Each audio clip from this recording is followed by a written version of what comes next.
Shalom everyone, this is Chris Shoemaker, also known as Yehuda Ben Shomer, and welcome back to the Get Back to the First Century series. This is part 3 of Has the Law Been Done Away With? And specifically in this segment, I want to deal with circumcision, dietary laws, and the Sabbath. I'm just going to mention the Sabbath and not really get into nitty-gritty detail regarding this because I've already made a whole video on the Sabbath.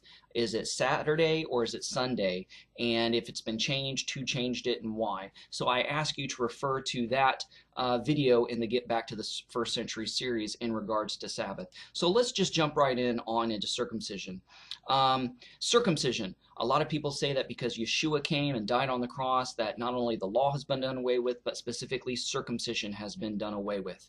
So what is circumcision? Circumcision was God's a token, God's physical manifest symbol of the covenant between himself and between the children of Abraham.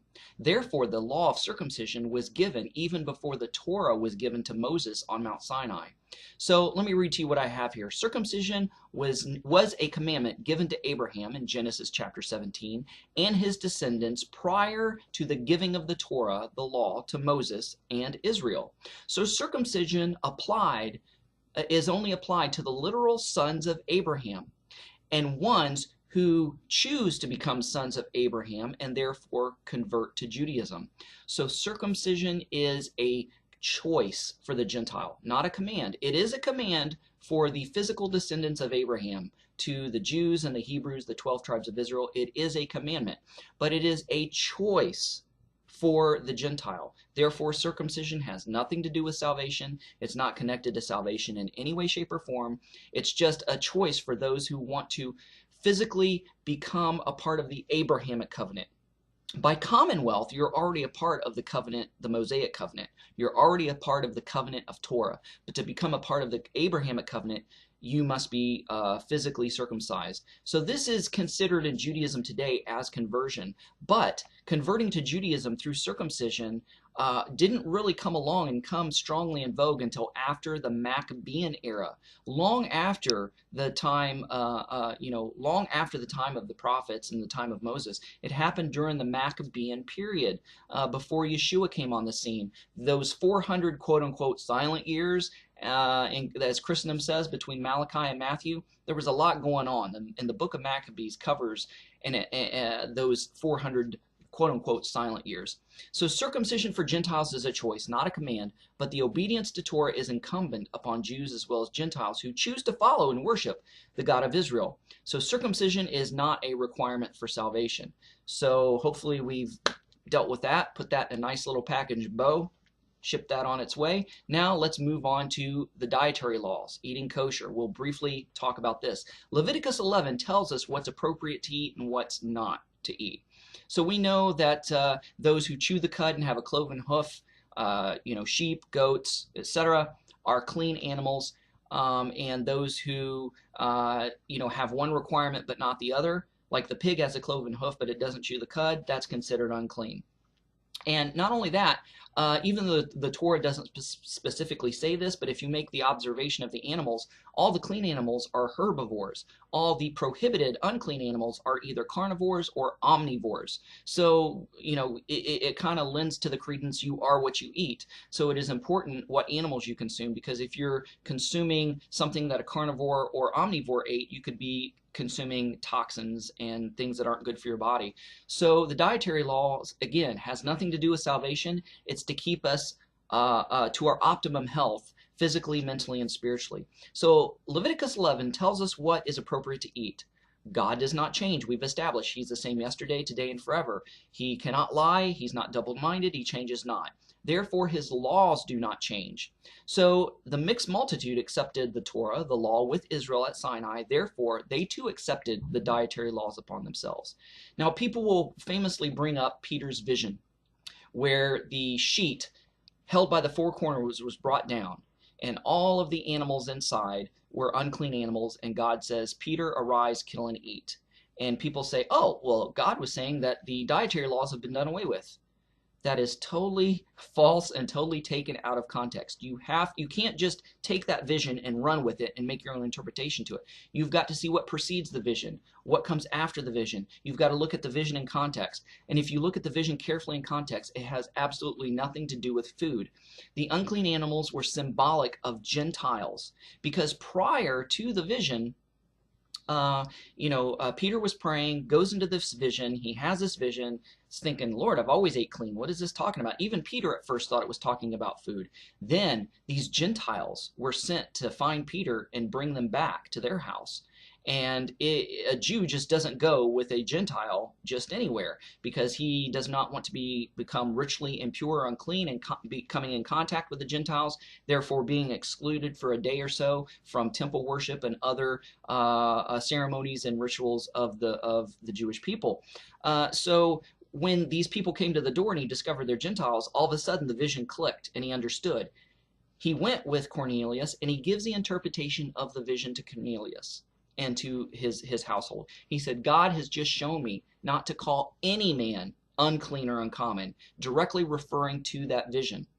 He repeats the interpretation of this vision to the Messianic council of apostles and elders when they ask him about, why did you go to this Gentile's house? And he explained the whole thing. So it has nothing to do with food, but it has to do with people, plain and simple. Now, interestingly enough, the Egyptians died of the same diseases as people in the Western world die of. Let me read to you Exodus 15:26. It says, and said, if thou wilt diligently hearken to my voice, hearken to the voice of the Lord thy God, and will do that which is right in his sight, and will give ear to his commandments, and keep all his statutes. In other words, he's summing up the law. He's saying, if you keep my law, you keep my Torah, I will put none of the diseases upon you which I have brought upon the Egyptians, for I am the Lord that healeth thee. So he's making the observance of Torah and linking it to the dietary laws. He's talking about the observance of Torah and healthy living physically.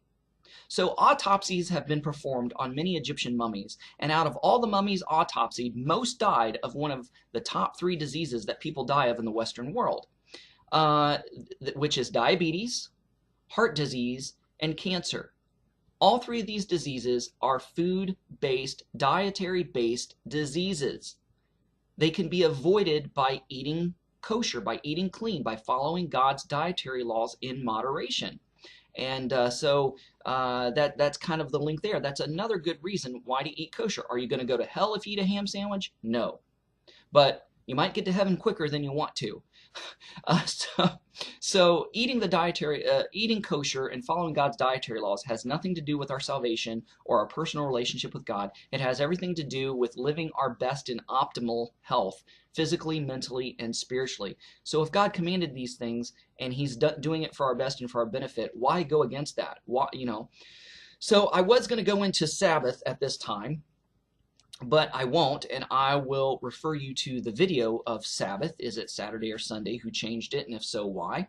And I will just kind of sum up by saying that regarding Sabbath, that Sabbath, the Saturday Sabbath, is the very first holiday mentioned as one of God's feasts in Leviticus 23. I often refer to Leviticus 23 as God's calendar, God's day timer. You remember back in the 90s, before we had personal mobile devices, iPads and phones and smartphones and such, people carried around these black folios that had their calendar in it, and that was their calendar.